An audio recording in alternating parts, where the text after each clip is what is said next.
Welcome to tutorial 15. Today we apply all the concepts from tutorial 13 and 14 into a song. This is going to be your first song in a minor scale and it's in the 3/4 time signature. The song is called Greensleeves and it's an English folk song. This arrangement is also personally designed by me to fit the concepts of the tutorial and for learning purposes. So you may find other arrangements out there for this song which might be different from what we are playing over here. I encourage you to try them as well once you're done with this one. So let's get started. Let's begin with the finger positions for both the hands. For the left hand, you have all five fingers placed in the same position as you did in the C major scale songs. Only now it starts on the E note. So you have finger number 5 on E. Finger number 4 is for F sharp. But you don't have to put it over there because it becomes uncomfortable for the other fingers to be in position already. So let's just have it floating over F for now. And if needed, you could move it up to play the F sharp note. You have finger number 3 on G, 2 on A, and 1 on B. So that's the finger position for left hand for the beginning. For the right hand, you're going to have the same finger positions as you did in Cafe Vienna and Twinkle Twinkle. You're going to have your finger number 1 start on E, finger number 2 be on G, 3 be on A, 4 on B, and 5 you'll have it floating because you have to play C and C sharp both in this song. Not at the same time, but you do need to have this finger available for the two. Previously mentioned, it would be uncomfortable to have it in place already while all of your other fingers are in position. So we'll just have it floating and move the hand when it's time to play that note. If you go through the sheet, you'll see that the left hand is pretty repetitive for this whole song. So let's get that squared away to begin with. The song has a count in bar. Bar number 1 is count in. So we're going to skip that for the left hand because there are no notes for the left hand in the count in bar. The second and third bar have the same notes. Again, this is a 3/4 song, so you're going to count it like 1, 2, 3, 1, 2, 3. There are eighth notes in the right hand, but for simplicity purpose, we're going to count in quarter notes only because the left hand only has quarter notes throughout the song. If you notice, the left hand is just the E minor chord, and it's broken down into the component notes. This is known as an arpeggio, and there are various arpeggios out there to make different patterns of notes that are part of a chord. They don't necessarily have to be a chord, they could be any sequence of notes in any series that make musical sense. Coming to bar 2 and 3, you have E, G, and B on the 3 counts. So you have 1, 2, 3, 1, 2, 3. Bars 4 and 5, all the fingers go back one note except for the F sharp, that only goes back half step. All the other notes go whole step. The middle finger, the third finger, goes for the half step over there, so on the F sharp. Then you have D, F sharp, and A. This is the D major chord broken down into components. Bars 6 and 7 do the same for the C major chord. And then 8 and 9 is a new chord for you. It is the B major chord.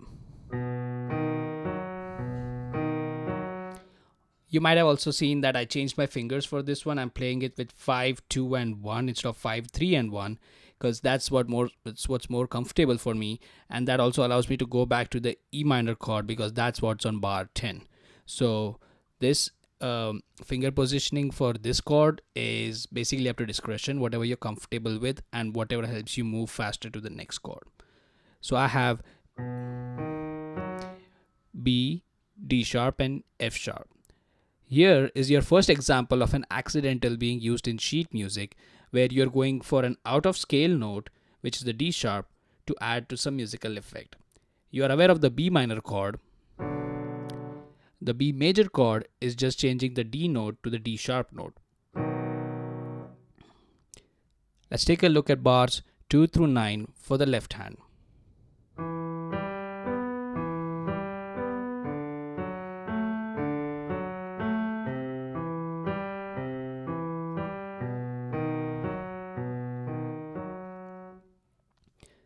The left hand is pretty repetitive for the next 8 bars also. If you take a look at bars 10 through 17, you'll see that bars 10 to 13 are the same as 2 to 5.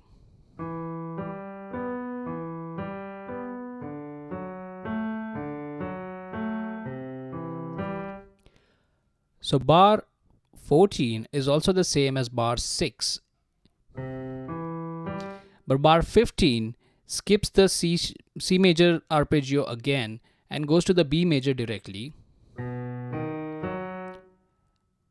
And then bars 16 and 17 are the E minor chord arpeggio. Except that bar 17 is not an arpeggio, it's just the E note.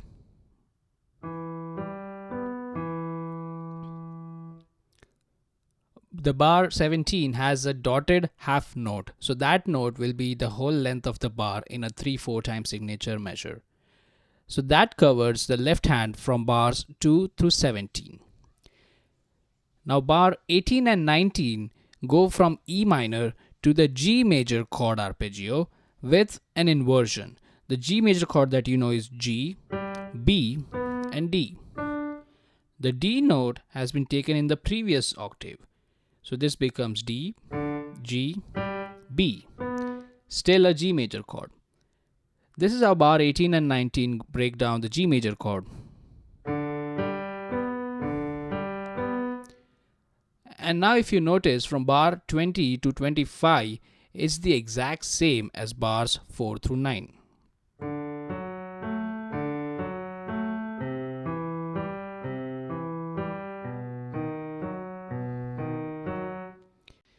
Now if you take a look at bars 26 and 27, they break down the G major chord again in an arpeggio. And then from bar 28 to the last bar is the same as bars 12 to 17.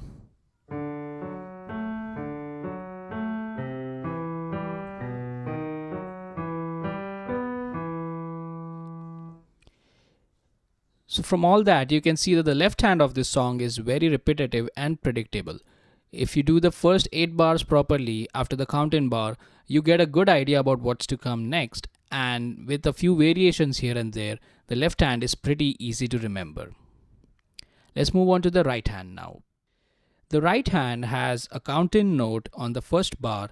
In the first bar, you'll see that there are 2 quarter rests for the first and second count, and the third count has the E note.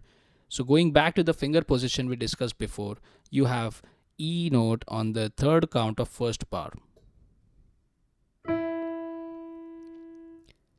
Second bar starts with a half note for G and a quarter note for A. That's bar 2.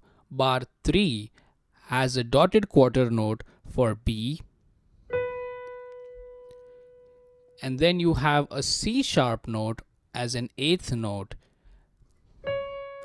And then a B note again for a quarter note on the third count. Remember, for 8th notes, you have to add the AND count in between your number counts, which lets you show where positions are for the 8th notes also.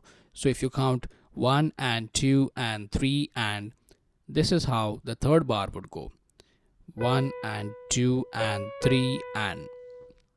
The first note is a dotted quarter note, which means its time value is a quarter note and an 8th note. And then you have the 8th note for C sharp on the 2 and. Then you have just 3 and 3 and left, which is a quarter note for the B note again. And that's how the bar comes to completion. This is bars 1, 2 and 3.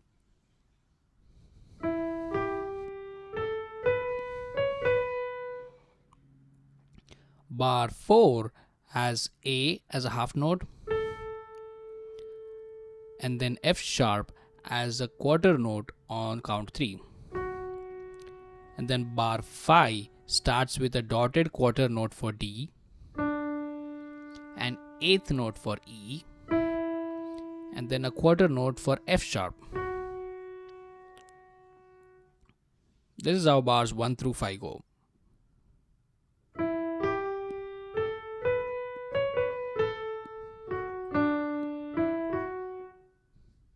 The sixth bar has a G note as a half note and a quarter note on the third count for E.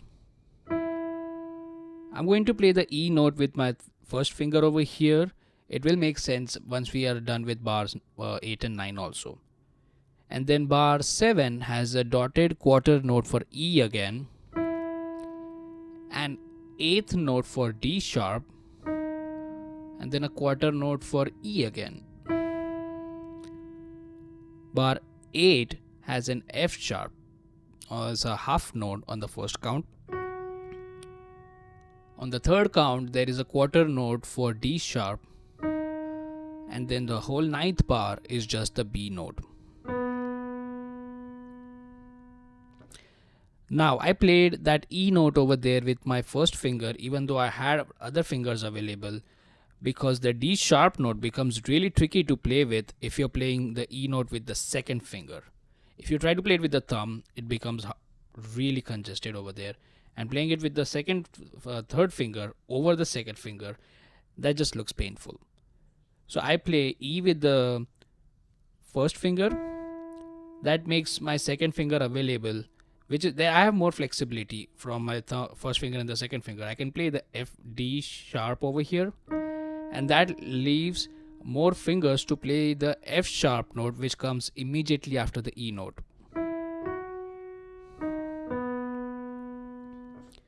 Let's take a look at bars 1 through 9 for the right hand.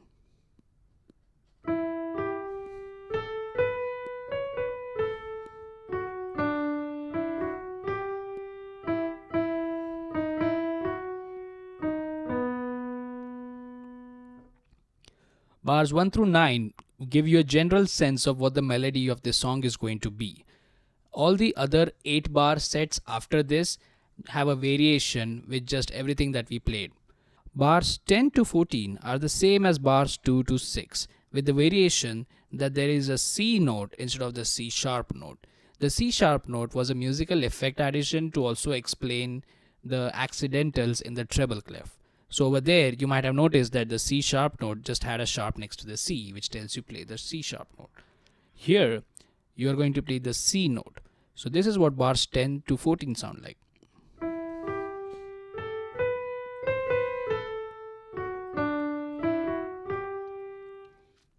The G was actually part of the 15th bar. So you'll have a G as a dotted quarter note, an eighth note for F sharp, and then a quarter note for E. The next bar you have a dotted quarter note again for D sharp. But in this case, instead of the second finger, I'm going to use the third finger to play the D sharp note, and I'll come to it in some time. Now I need to play the C sharp note, which is an eighth note, right after this, and I need a finger available for that, and that's why I played the D sharp with the third finger, leaving the second finger available for C sharp. A quarter note for D sharp again, and then I can play the last note with the first finger or with the fourth finger. In any case, I do have to lift my whole hand to bring it back to position for the next bar, so this is fine. This is bars 10 through 17.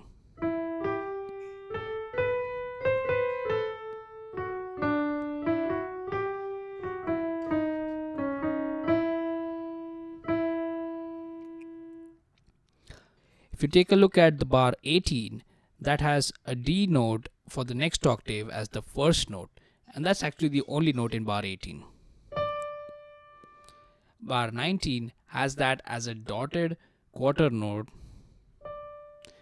an eighth note on C sharp, and then B as the quarter note again. That is bar 19. Now, if you look from here on, 20 to 25 is the same as bar 4 through 9. That means I need to have my third finger available for the A note to come back to the whole routine of the finger numbers. For that, bars 18, I will start with the third finger instead of the fifth finger. So that when I play B, I have a third finger available to switch over there and then bring it back to the finger number routine. Here's how bar 18 and 19 would go.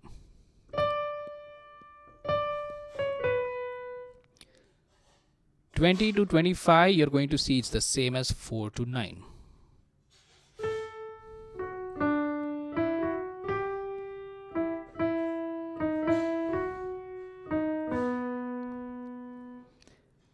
Bars 26 and 27 are going to be the same as bar 18 and 19.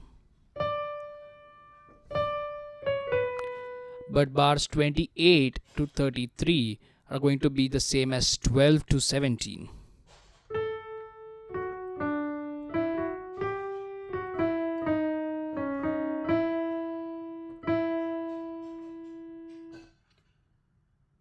I highly recommend reading the sheet before you get started to see how similar most pieces are. Most bars are just repeating over and over again, and if you remember the pattern, it makes it easy to go through the whole song. However, it is still important that you read the sheet and you can tell which note falls on what measure at what count and for how long. Here is the whole song played with both hands.